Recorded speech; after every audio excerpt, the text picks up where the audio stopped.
Okay, so welcome everyone. I'm joined by Gene, and I'm joined by the whole of the Bucs UK. We are recording here in the Malt House in Birmingham. Thank you to the Malt House for having us. Very good hosts. We'll show you some later, including a very good Stars and Stripes cake. We're here to watch the Rams game, but by the time you guys at home are watching this, the Rams game will have happened. So we're not going to talk about the Rams game, but we're going to talk about everything else. But first of all, Gene, Buck What You Heard. Tell us a little bit about how it all started, and make sure. So after this, how can people listen to you? Oh yeah. My name is Gene. You can reach me at BucWhatYaHeard. You follow me, I'll follow you back on Twitter. I'm on YouTube, BucWhatYaHeard. And actually, it was so funny. I called into a radio station, a local station in Tampa, and I had some commentary about an upcoming game, and the host hung up on me. And I was like, this is crazy. So I started paying a little bit more attention, and people aren't getting an opportunity to say what they wanted to say. It's local sports. And, normally you would think that the newscasters would pay more attention to the fans. And it was like, well, they're not really doing it. They're more focused on themselves. So I came up with Buck What You Heard because I want people, regardless of what team you're on, safe space on my show. You can get into messages. You could even get on the show if you can get a hold of me. I'll get you on. I want people to be able to, you've invested so much of your time in your team. You should be able to have a voice as well. And I just, I don't think that we've really seen that in the local Tampa market. So just being able to do that part for myself and get people to chime in. And this is such a cool community with Bucs fans because it's a labor of love. You go from Super Bowl champions to struggling to playing decent to struggling to here we are. So there's just like ebbs and flows, and you have to be hardcore to be a Bucs fan. So I appreciate everybody, and I've got a lot of love from UK Bucs, and I appreciate all you guys as well. So thank you.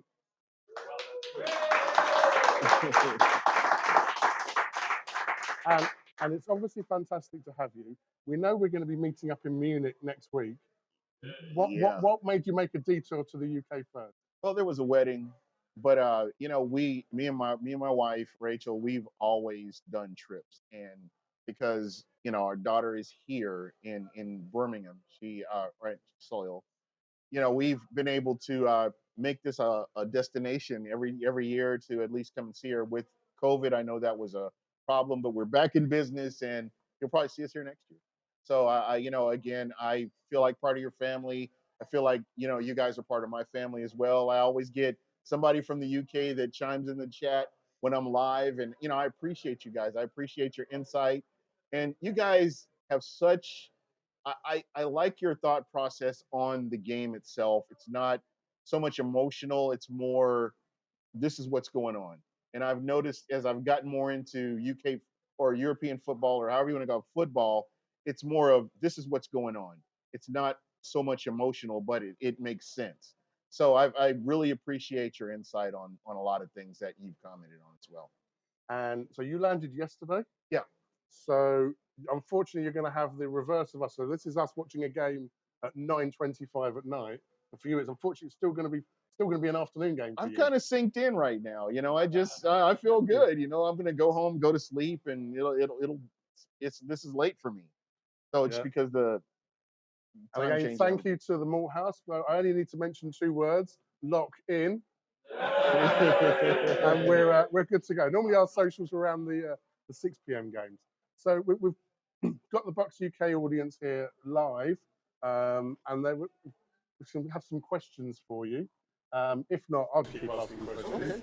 Okay. Does anyone want to kick us off and ask a question? I got a question. Go on, there's Devin White in the front row. Show us your horsey. We've chatted about it before on the podcast, but in the last 10 years, what's your favourite Bucs moment? Other than the Super Bowl, your favourite play, your favourite Bucs moment?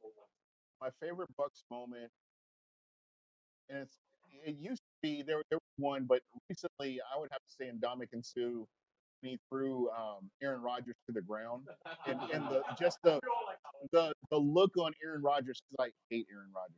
If I can say hate, I don't know if I'm in trouble. I won't try to, but Aaron Rodgers is one of my least favorite NFL players. So I know that him and Ndamukong Suh have an ongoing thing, but just to see him and having him as a Buccaneer was just incredible. I really enjoyed it, and I do hashtag my 93 because that was my guy. It's interesting with Sue that he went from rogue to hero. I think there's plenty of Buck centers in their time that didn't like playing against him. I tell you that I like his approach to the game. He's very quiet. He's not braggadocious, and you look at his Wall Street portfolios. He's amazing. He's a very intelligent guy.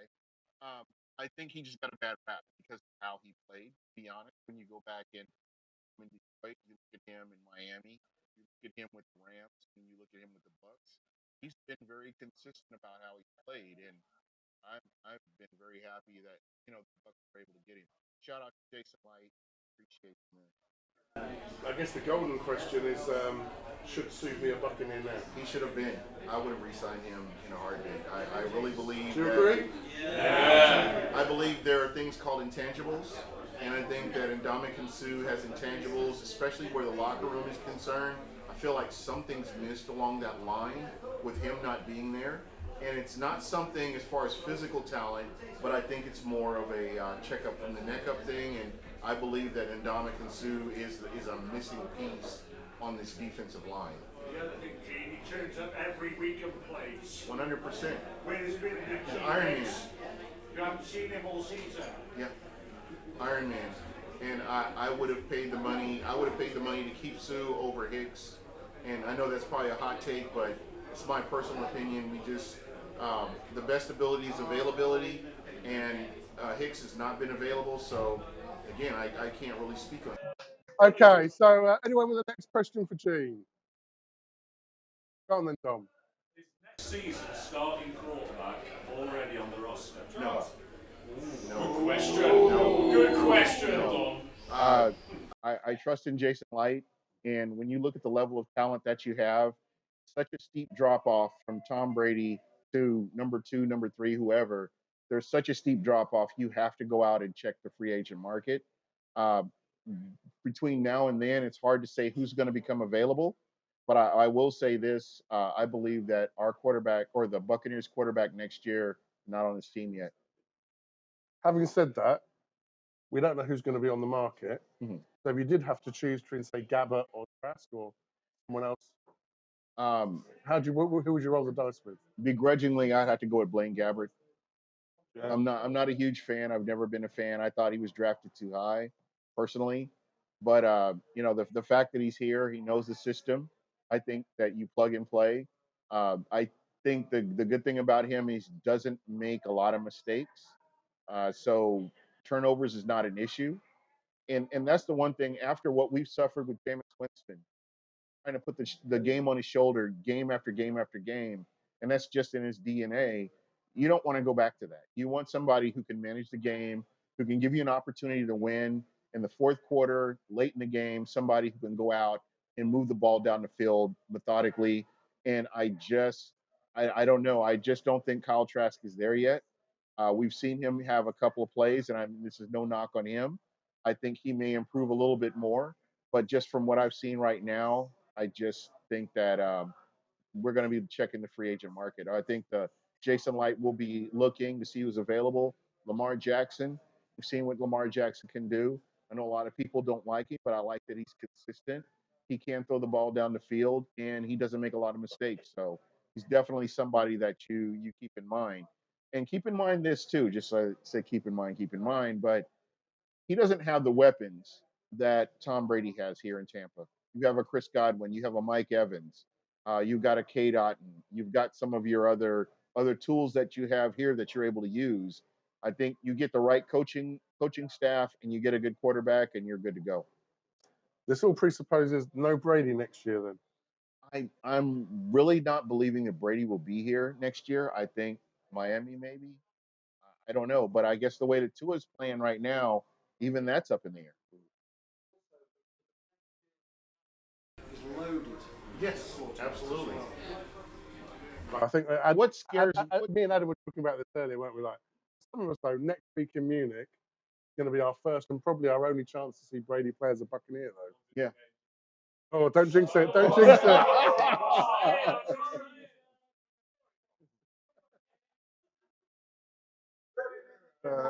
If anything happens. This season, then, 3 and 5. What do you think you're going to be after 17 games? Ooh, I hate predictions because I don't know. There's a lot of people coming back from injury right now. There's just so much that can happen. I mean, you have a stubborn offensive coordinator that refuses to make adjustments. There's so much right now that can change if they really wanted to. I would not even see, I would not be surprised if Bruce Arians is in somebody's ear to help them kind of direct them where they need to go. But I don't expect Bruce Arians to come back. I'm just saying they're if they make changes, the Bucs can have the talent on both sides of the ball to make a run or to beat every single team that they face.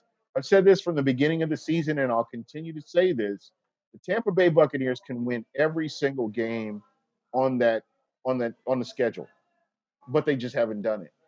And again, that's something that they have to figure out within the organization to get right, but they have the talent to do it.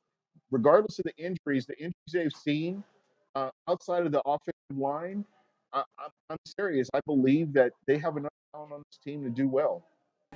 So do you feel like Byron's got a future in Tampa? Because as far as Is this if you're asking me or is this you personally? Because No, as far as I'm concerned, I've all had we needed to do was be 10% better on offense this year, and we're 7-1 right now. That's how I see things. Because the only game we probably would have lost is the Chiefs game. Yeah. But the other games, it's been so close. I'm going to give you an example. Remember when Atlanta played against Tampa when Dirk Cutter was the head coach? I don't know if you remember that game. Not Byron, but Dirk Cutter, Mike Smith, they did not put together a good game. And Julio Jones stated that they just ran the same play, and the Bucs weren't able to stop it. And you would think historically, if you look at this team, the Bucs have dialed up plays and made them work, and then gone away from it. They've gone away from what's working successfully. I just, again, I can't wrap my head around why Tampa is where they are right now. So to me, I think the fan base, I mean, the majority of the fan base would love to see somebody else in here that's able to make those adjustments. I mean, you saw that with Bruce Arians. Bruce Arians from the first half to the second half, able to make adjustments. We saw Tom Brady running the 2-minute offense. We saw sugar huddles where they would go and move the ball down the field at times. So to me, I just look at this team and I think that's the one thing that they're lacking is that um, urgency. There's not a sense of urgency. And you've watched them, and you guys have all watched the Bucs here the first quarter, and you watch them go down the field, and they're happy with, hey, let's play the field position game here. And I think that you should be going for the throat, going out to try to win, and we're just not seeing that. They're fine with giving the ball to the other team, letting the defense get out there, and you're doing a disservice to your defense as well. What do you think, though, Johnny? Because if we do have a new offensive coordinator next year, that's a new QB, a new offensive coordinator, and then a new playbook. I mean, I've not been the biggest fan of Byron since the James days. I think a lot of James's interceptions were down to Byron. I mean, for that game over here against Carolina, and it was knowing what James is, he's the gunslinger. If you're sending 4 or 5 guys downfield, where's anybody to be better? Yeah. Give him the option. Going back. So you're saying about with changes, you feel that the team could do a lot better. Oh, absolutely. So is there any of the coaching staff that you would take a risk on replacing right now? Right now, just in case that didn't come over on the microphone, any of the coaching stuff you think you might want to change up right now? Probably offensive coordinator. So getting back to your question as far as who I would like to see as far as personnel goes, let me tell you what I want. I want somebody that's going to be able to adjust. When a defense throws something at an offense, I want them to be able to adjust and take Advantage of the mismatches and play to the strengths of your players. We just haven't seen this. We're seeing Byron, who has a playbook, and this is what I'm going to run. I mean, I'm not saying this is something you guys have all seen this. I'm not just saying this to be saying this. He's got a playbook. This is what I'm going to run. This is what's scripted. Outside of what's scripted, this is what I'm going to run. And if the defense is giving you something different, a different look, you adjust to it and you counteract it. You have too many tools in the toolbox that you're not doing. They're just like ignoring that. It's not flexibility we use it. Exactly. Tim. Yeah, it's become a bit of a standing joke now that we always know the first player will be a hand on up the backside of the guard in front of him. But what I want to ask is, we just talked about Byron Leftwich. There's one man in charge of this team. And that man says nothing during the game. He stands there, just looks around. Where is his input into Byron Leftwich saying stop that and change it? So Tom Well, Bowles, you know, is a different character to this Bruce is Arians. that's an interesting question because with Byron and you had Bruce Arians and you had Tom Brady, that was that marriage. If you'll notice, they had some struggles and hiccups at the beginning of 2020, but they all came together and they figured out how to make it work and they played to their strengths. And I don't know what it is, but I feel like this offense regresses at the beginning of every season, and then they build up strength and they gain momentum going into the back end of the season. I don't know if you guys see that yourself. I feel like this team, if you have a great, like against the Rams, they lost to the potential Super Bowl champions at the end of the playoffs. They should have been able to build off of that, come into the next season and build off of that. But again, starting over from scratch. And I understand the injuries, but it's next man up. That's where you have to get in there and you have to scheme based on the personnel that you have. And we just haven't seen it. I just don't see the flexibility and the ability to adjust and the ability to play based on your players' strengths. And going back to his question, that's what I would want from coaching staff. We saw this with Dirk Cutter. We've seen this movie before, where to Greg Schiano, another example, coaches who said, we're going to run this my way.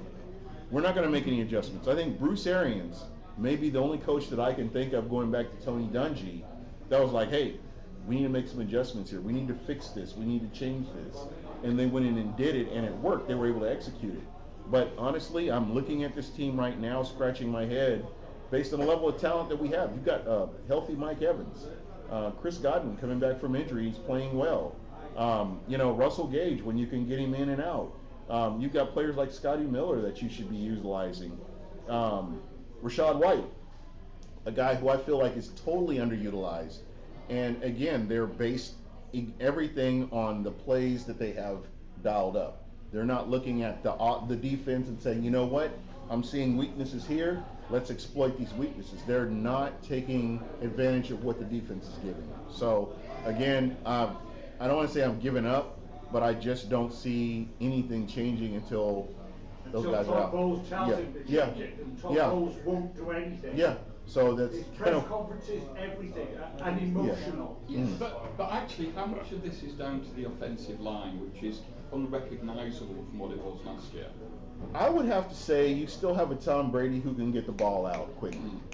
There are examples out there that I've seen where a defense is in a certain scheme, and the Bucs should be able to exploit it, but they choose not to. And I kind of go back to your offensive coordinator. You've got Tom Brady, who consummate professional, been in the league as long as he has. I'm sure he's seen every defense that you could kind of throw at him. This should be running a lot smoother than what it is, regardless of what you see on the offensive line. I can remember him playing for the New England Patriots, and the last year he was with the Patriots, and they struggled, but at the same time, they almost went to the playoffs. I mean, it's coaching. I didn't realize how much coaching meant until we went from Dirk Cutter to Bruce Arians, and now here we are with Todd Bowles. So you've, I think we've heavily sort of focused on the offense so far. Mm-hmm. Do you think it is solely offense, or do you think the defense have got a lot? There's enough blame to go around for everybody, from coaching, from coaching to defense as well. I mean, you have players like Devin White, who Devin White is who he is. I mean, you guys can face this, or however you feel about it. He's been in the league. I always thought he was going to make that next jump, but we haven't seen that next jump. We've seen a lot of inconsistency. There's another one who I really believe that I love Devin White. I love his game. I love his motor. But there are times where he just goes rogue and he doesn't play like you would expect him to play. So he's got it in him to do it, but it's just going to be up to him. You know, what do they say? Check up from the neck up. That's where it is. He's got the physical tools to do it. It's just going to be kind of. It remains to be seen if he'll be able to turn this around. I believe that Greg Allman may have inspired him. I think film should have sparked. Yeah, I think Greg's off his Christmas card. I mean, there's Devin White jerseys out here. His horse is even here today. That's right. So he's a fan favorite. Yeah, absolutely. I love, like I said, I'm not knocking him. I feel like there are times where he's not consistent. I backed him tonight to have like a massive game. 15 tackles, 2 sacks, hopefully an interception. I think something that's the kind of you want that even playing, you want I consistency. think something you said on the podcast is how important Levante David is to Devin White, actually, and when they're not playing together, there's a massive drop-off in the performance, really, of both, aren't we? 100%. We saw that last year. While he was out with injury, this would have been an opportunity. I think Devin White could have wrote his own check if he had played like we know he could play on a consistent basis with Levante David out. He could have wrote his own check. There would be no question. I think Devin White would have been signed by now had he had that stellar season that we knew he's capable of having. So we've talked about Sue, we've talked about the linebackers. Mariana, you obviously talked about the defense as a whole. The bit that leaves then is the secondary. Yeah. And we're back to a couple of years ago where it's, whoever's not got a bandage on, strap it up and out you go. Yeah, there you go. You know what? I think people have gotten spoiled by this Bucs team as a whole. I can remember going back to 2016, 2017, and you were scared. When you saw a wide receiver line up, you're like, oh, you got to do like this here just to kind of get through the play because you knew somebody was getting ready to get burned. And this has been kind of consistent going back to 2010, 2009. The Bucs have just not had that combination like we've seen. And then finally, from 2020 to now, I've been very comfortable with what they've put out there. I love what Todd Bowles has done with the scheme. They've given up a lot of big runs, but they haven't given a lot of big plays compared to what we've seen in the past decade. So I think there's somebody that they will continue to improve, and we get some players that are injured back.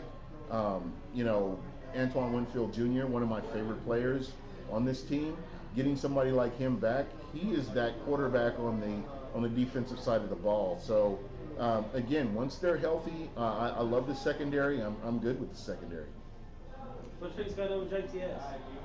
So just for the microphone, Pete's saying JTS. What's up with him? You know what?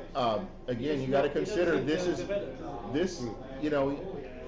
I mean, right up to now, I would say this is like his first full season. If you take a step back and look at the grand scheme of things, and you look at how much playing time he got last year with JPP still being here, and look at where he's at now, where he's more utilized in the game, I think it still remains to be seen because we haven't seen a full season of him where he's playing in his position. But I think that, with injury to Shaq Barrett, I think you'll see them kind of work around to really get him involved. I expect his big jump next year, maybe the year after. But I think he'll continue to get better. Do you think we should have, with Shaq being out, we should have traded for Chubb? I don't think. Shaq out, should we have traded for Bradley Chubb. I don't know. As a general manager, I don't know if we were even in the running for something like that. So I can't really speak on that. He would have been nice to have, but I think with the talent you've got here, I really believe that this defensive line can still do some things. Vita Vea, when you got Vita Vea double teamed, and you've got some of these other players that are stepping up to make plays, next man up, they should be playing better than they are. But again, what you have to consider is the defense goes out to get a 3 and out. Then your offense kicks the ball back to the offense, the opposing offense. You're not doing your defense any favors, and it's just gassy. It's got to be gassy. Exactly. So again, when you talk about clock management, offense goes out there 3 and out within like 2 minutes, 3 minutes, then the defense has to come back out there. They're not really rested. Again, I'm not making excuses. This is just, it is what it is. I think the other thing is, with the injuries to the secondary, it's not the same players playing alongside each other. And I think Winfield's a classic example of sometimes trying too hard. Actually, do your job, and everything else follows. But if you're too busy covering for the, you've dropped a little bit deeper than you would, or a little bit shallower than you would, because you're trying to help Devin out, you're trying to help the cornerback out, you're then out of position. It seems like a big problem we've had at the minute. Players not, And you, really not knowing where they're meant to be, like Kevin White's situation. And you look back the last 2 seasons, we've seen great communication between the defensive players. And, we may start out kind of bumpy, but once they get that cohesion, it's great communication. We saw it last year where they needed it. And, again, I think they can get to that point again. Okay, next question. Kieron, we're waiting for your special teams question. We've done offense, we've done defense, special teams. So I'm renowned for giving special teams a hard time. What would be your hot take on special teams, Pete? Ryan Suckup is the MVP. Yeah. I've actually got a T-shirt that says I'm a Ryan Suckup guy. With the thumbs up. Yeah, he's always been my guy. With Ryan Suckup in Tampa, you kind of forgot that the Bucs had kicking problems for a long time. You don't even remember the last time. Yeah, exactly. And some of these guys have gone on to have great careers, or in other teams. But for the Bucs, that since Matt Bryan, from Matt Bryan up until Ryan Suckup, the Bucs have not had any kind of consistency as far as kicking. So it is great to have somebody like that, on your team. You kind of forget about it.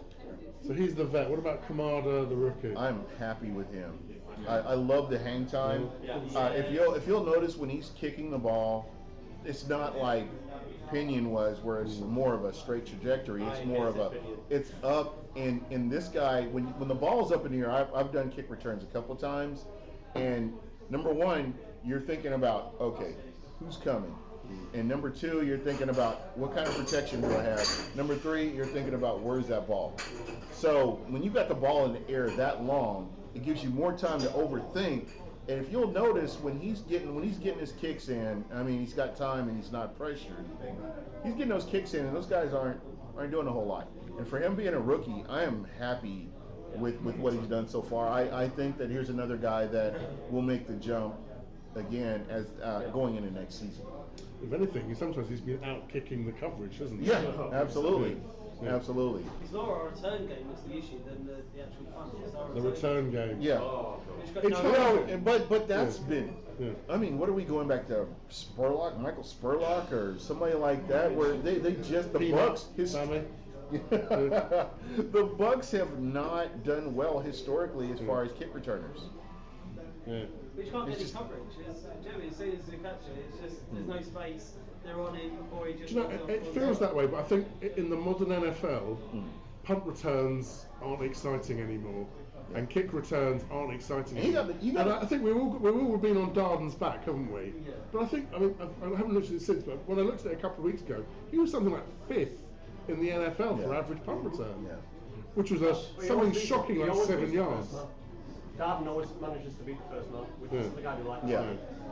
He might not make many yards, but it could be a lot worse. And there are times where he overthinks. If you'll watch him, there have been kickers, if you'll watch other teams, that when they get the ball, they know this is where I'm going. But when you're thinking about it, this gives the opposing team a chance to come down and set up and cover all these different holes and stuff. So for him, I think it'll come to him. I wouldn't put the blame on Darden. It's more he's never got the protection to gain the space. It always seems that they get beaten. He ends up in a bad position where he can't do anything. He gets the blame. But if you watch him, sometimes he's thinking about it. Do I go here or do I go here? And in that time, you've given the opposing team time. The special teams come down and make plays. Yeah. But it's not just Darden, it's a league-wide thing. We protect the ball rather than return the kick. Safety first. So the question to you guys, I'm really curious. I don't know if you guys have watched the XFL where they've done away with kicks. Start on 35 or start on 30, and away you go. And you totally eliminated that. I think what we have seen is the kicking game's got that much harder. The onside kick seems to be the holy grail now. It's almost not worth going at even though you have no choice. Yeah. Some of the other rules they've talked about is sort of something like 4th and 20 from your own 30 or something like that. Yeah. To try and sort of create some excitement again. Yeah. Because the sport that we love in football is about that 20 seconds left. If we can just get the onside kick and trying to get into field goal range. Right. But it just seems the stats now are just punts are hard, punt returns are hard, kicks are hard, onside kicks are impossible. Yeah. And I'm good with that. I mean, you got to keeps the game entertaining. That special team's done to death. Next question, anyone? I got one question. I know you're wearing Mike Evans' jersey. Out of the whole history of the Buccaneers, where would you rank Mike Evans right now? Oh, we've been having that debate for a while. Yeah, I know. We love Mike Evans, Bucs UK. He's one. He's got to be up there. He's one. I mean, what you have to look at is who he's had under center. I mean, going back to who's under center, going back to Johnny Manziel. And we saw what Johnny Manziel did. I think, to be honest, Mike Evans, as much as I love Mike Evans, I believe Johnny Manziel should take that Heisman and cut it in half and give him the other half of it, just because of just the way he's played. I mean, what was it? Caden Hound, Mike Glennon, Jameis Winston, Josh, Jameis Winston. I mean, he's had so many quarterbacks that he's had under center as a Buccaneer. Even let's not even talk about college. And what he's been able to accomplish at this point is just incredible. I've never seen anything like it. And I loved Kevin House. I loved, there have been some other wide receivers that have been with the Bucs, but I can't honestly think of anybody on the level of a Mike Evans. What is it that within Mike Evans that you really, there's a particular characteristics or his heart, his heart and his attitude towards the game. Here's a wide receiver that'll get out and block. Everybody hates the Saints. I'm more of I hate the Atlanta Falcons kind of guy. But that's just me personally. But just the fact that he would go in and go and try to light up a cornerback, trying to mess with his quarterback with Jameis Winston or Tom Brady. It didn't matter. This guy, he's a soldier. He's gone out and played with injuries. And just the fact that he's gone in and sacrificed part of his paycheck so that for the betterment of the team, what he does in the community, I mean, just as an overall, I know the community really doesn't count, but I count it just as the characteristics of him as a human being and what he does. Right, exactly. I mean, you can tell a lot about a person by how they treat people less fortunate than themselves, and he stands out to me just for what he does for the Bay Area. So I love the guy. I can't say anything bad about him. I think my testament to Mike Evans would be the fact that Chris Godwin is as successful as he is, that they play together, that we've got two wide receiver ones. Two number ones. And there's no egos in the room. Nope. You gotta love that. And you do. Yeah. Next question? Go for it, Kay. Going back to the coaching, do you think that there would be any circumstances where they would bring Bruce Arians back? So would BA come back down from the sky? That would, you know what? In the booth, he's not dead. It takes two. I think he's enjoying being away from coaching, to be honest. I just don't see where he would come back, to be honest. I think that, what he's doing, he's trying to offer input for the current coaching staff. I just, you either have it or you don't have it. And I love Todd Bowles as a defensive coordinator. Byron Leftwich, not so much. But again, I don't think he'll be able to really replace Bruce Arians. And again, I do want to shout out everybody who's at the game, the Bucs game, just because he will be brought into the Ring of Honor. So shout out to Bruce Arians. He's earned it. I mean, you can tell just the way this team is flowing right now. You can tell just how important Bruce Arians was to the Tampa Bay Buccaneers. And that was a really quick decision to put him in the Ring of Honor. It was almost like a reflex.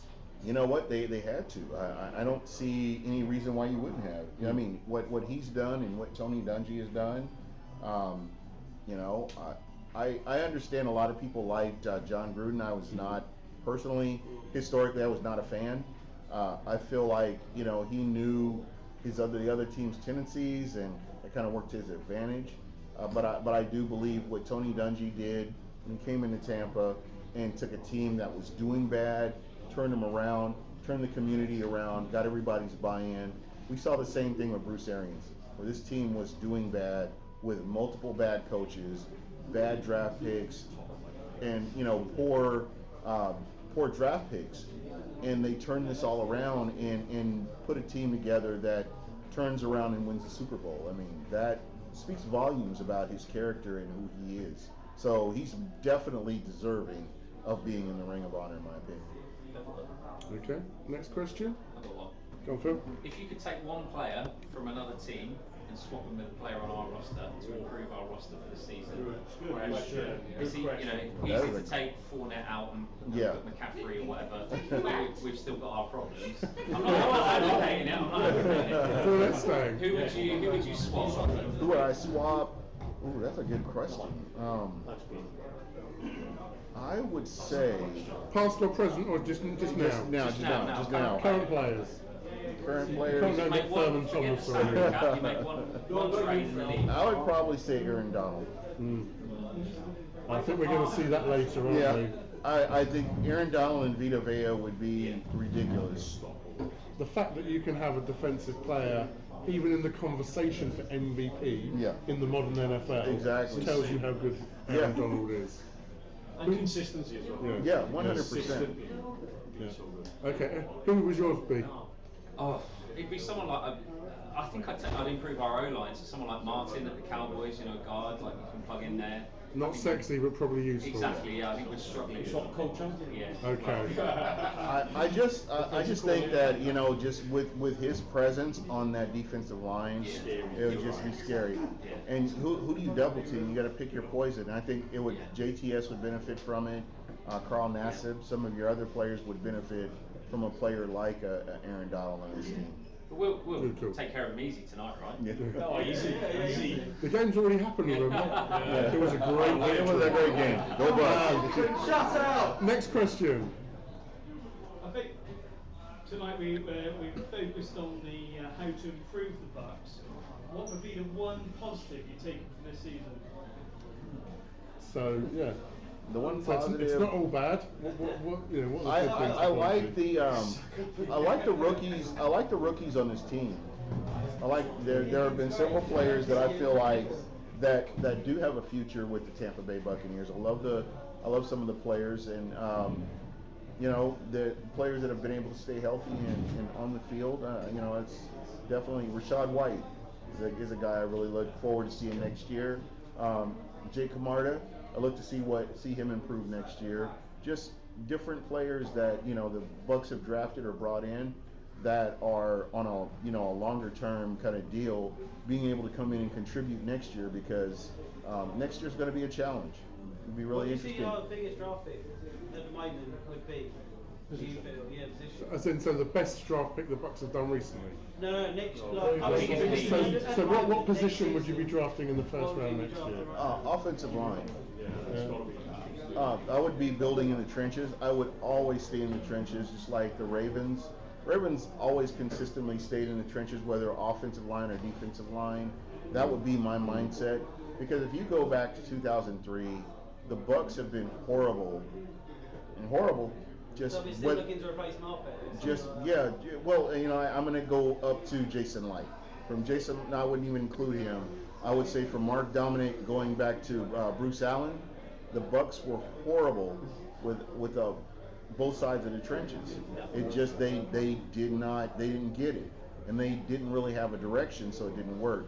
And I've appreciated what Jason Light has tried to do on both sides of the ball, and that's what we need to continue to do, is build in the trenches, because that's how games are won and lost. And that's really clever financially, because the offset between having a draft pick O-lineman versus trying to go and find a stud O-lineman in free agency, that ties up so much cash that you haven't got anywhere else. Yeah, absolutely. And then what do you do? So to me, I think that's where it needs to be. I just, some of the picks I've kind of questioned, but they panned out. I love Jason Light. I think he's probably I think he's the greatest general manager the Bucs have ever had.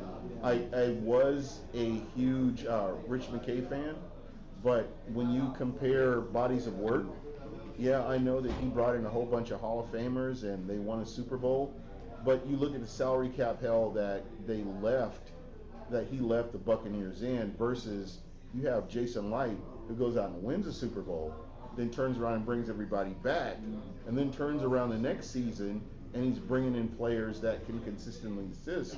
I mean, he's really amazing at what he does, and he's maximized his abilities by doing that.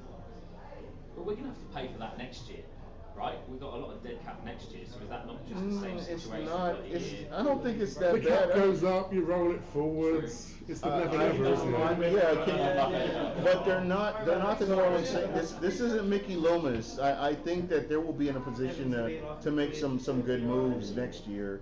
I think this was the worst year this year with the cap compared to next year. So you mentioned the rookies, the priority in the trenches. What are the other positives at the moment that we should think about? Yeah, that's special teams. Special teams kicking. Okay. I don't really know. I think we just haven't really seen enough from the Bucs. I mean, just with what's happening with coaching and injuries, you really haven't gotten a real sample size of what this Bucs team can really do. I mean, you look at Ali Marpet, retired. You lose Ryan Jensen. Imagine what this offensive line would look like with a Ryan Jensen and his tenacity to help these younger players, to help some of these other players. It'd be amazing just to have him out there playing to the whistle, helping these guys mentally to just to kind of get better. So I really believe that with some of the injuries, these are key injuries. I think this kind of hurt us a little bit. And honestly, we haven't really seen a sample size of what this team is when they're at full strength. I mean, before we do the next question, I'll come to it. I'm going to add one. I think off the field, the fans. So it's been really nice to come back. Well, no, but also the fans at Tampa side. The extra stand in the stadium makes such a difference to the noise and the capacity. We've got a waiting list for season tickets. I hope that carries on into the future. But the buzz around the bay about the Bucs again. When I first became a Bucs fan, you'd walk from one street to the next. You wouldn't see any shirts, you wouldn't see any hats, and you see those everywhere now. Don't you? I can remember as a little kid, we had Bucs tickets in our wiper blades. We went to the store. People just they gave us free tickets, and so we went. But Tim, your question. Yeah, it's just we're all being very picky of the Bucs tonight, and what's not going right, what's going wrong. I'm looking around the room here, and as friends we've had in the room here for 30 years, and we've been going out to watch the Bucs, and we've seen some goddamn awful things. Say as it is, Steve. Goddamn awful things. And you look at this, and we're picking on some minor points. We could be good, we could not be. This revel in the fact we've just won the Super Bowl in the last couple of years, and no matter what we say, we'll have Tom Brady, we'll still be in with a shout at the end of this year. That's right. That's right.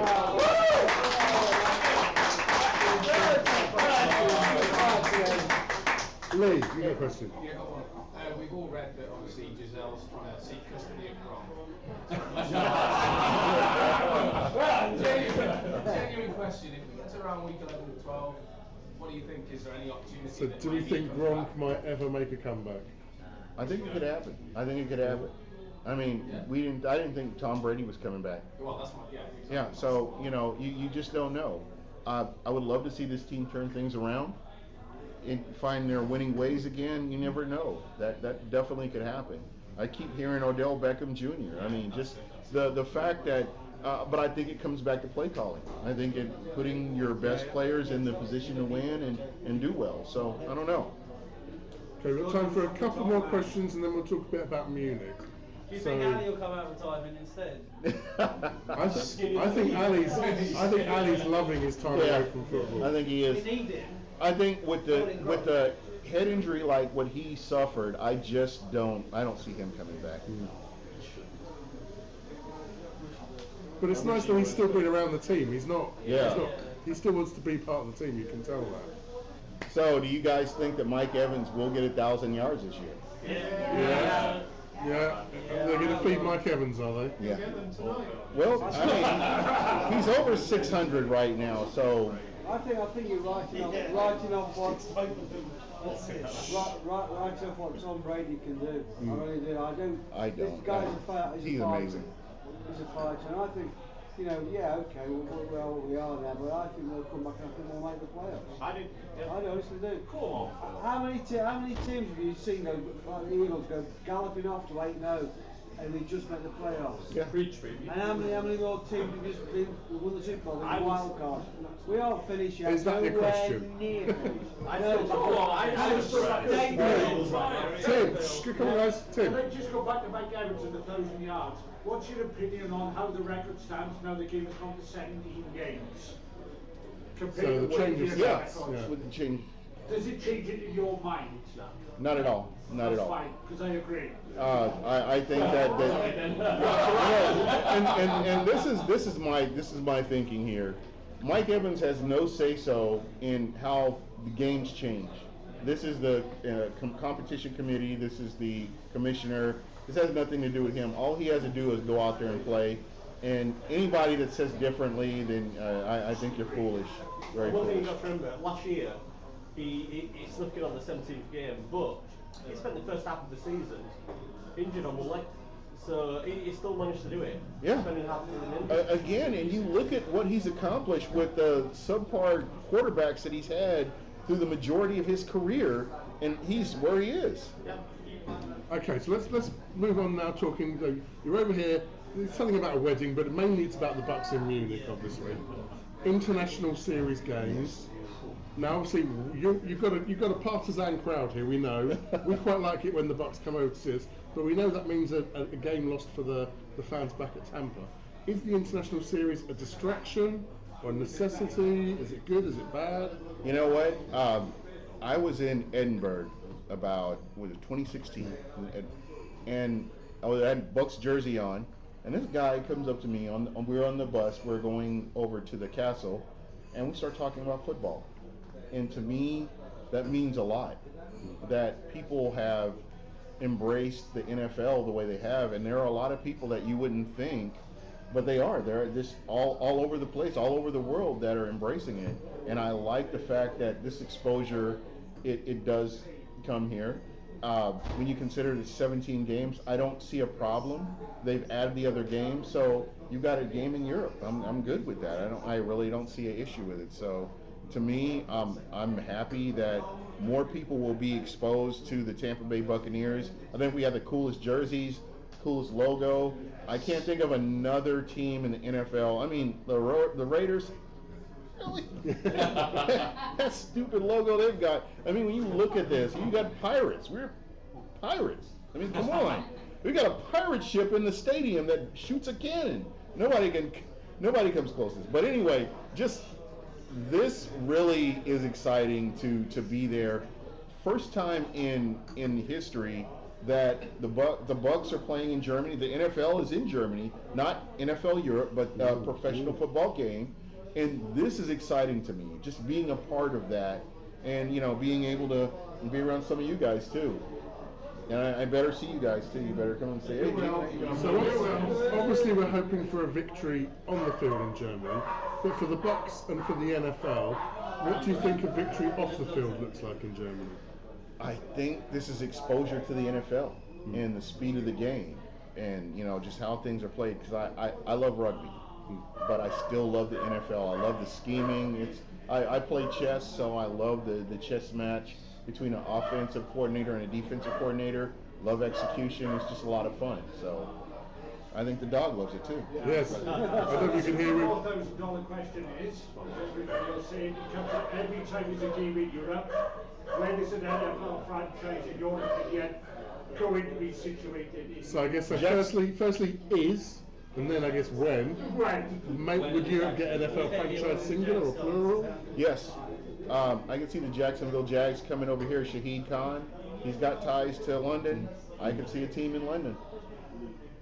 I really could. Do you think that'll be a good thing? Again, it's exposure to the. I think bottom line it comes down to revenue for the NFL. I mean, as much as I want to be naive and say, oh yeah, it's the fans, you can get more fans, but I think that's what it comes down to, is their bottom line. And you know, the more exposure you have, the more tickets you sell, the more, you know, the more jerseys and hats and stuff you sell. But I like the fact that it's becoming an international thing where people recognize a hat or recognize a jersey, and you know, hey, you know, you're the Bucs or you're the Jags. I love it. So as much as I love the NFL, I'm happy with it personally as a fan, because it gives you an opportunity to go to a game in Munich or go to a game in London, and I think this will continue. So you talked about the Jacksonville possibly as a team relocating. Do you think there's scope to expand the NFL? Some people worry about the dilution of the competitiveness or the talent. Yeah. But the easiest way to expand would be to have a European division, or more teams at least. I would say moving franchises is the only way I can see it, because like you brought up a great point. You look at the NBA. When you look at the NBA before they started expanding, you had an elite group of players. I mean, even your bench players were better than some of the players that are starting right now. But once you expand that, you do kind of dilute the talent level, and you know that's scary when you think about it. Everybody talks about protect the shield, but you know, you just don't know. I don't know how that would really work out. I guess last of all then, on the field in Munich, we know you don't like predictions, so I'm not going to ask you for a score, but what things are we looking for in Munich? You have to be able to stop the run, number one. You have to be able to make this team one-dimensional, make Geno Smith beat you with his legs. With his arms, excuse me, because I really believe that he's really stepped up. Shout out to Pete Carroll for what he's been able to do with a guy that's been recycled I don't know how many times, and just he finally found his fit, and you know, it's working for him. But again, I believe the Tampa Bay Buccaneers have the level of talent to win this game. If you would have been talking to me at the beginning of the season, I'd have been like, oh yeah, you know, they just need to go out and execute and they'll win this game. But you know, from what we've seen, you know, these guys, I'm hoping the long time off is giving them a chance to look at themselves and say, okay, we need to do better. Do we think the Bucs are going to win in Munich? Yeah! Well, we're all going to be there. Hopefully most of you are going to be there. BucWhatYaHeard's going to be there. And but unfortunately the Malt House won't be there. So come and see us at the Hofbrau House, because that's where we're going to be drinking instead. Thank you, Gene, so much. Yes, really I'm excited. Hofbrau. Thank you guys all for joining in. And we have to join in. We always end with the Go Bucs. So 3, 2, 1. Go Bucs!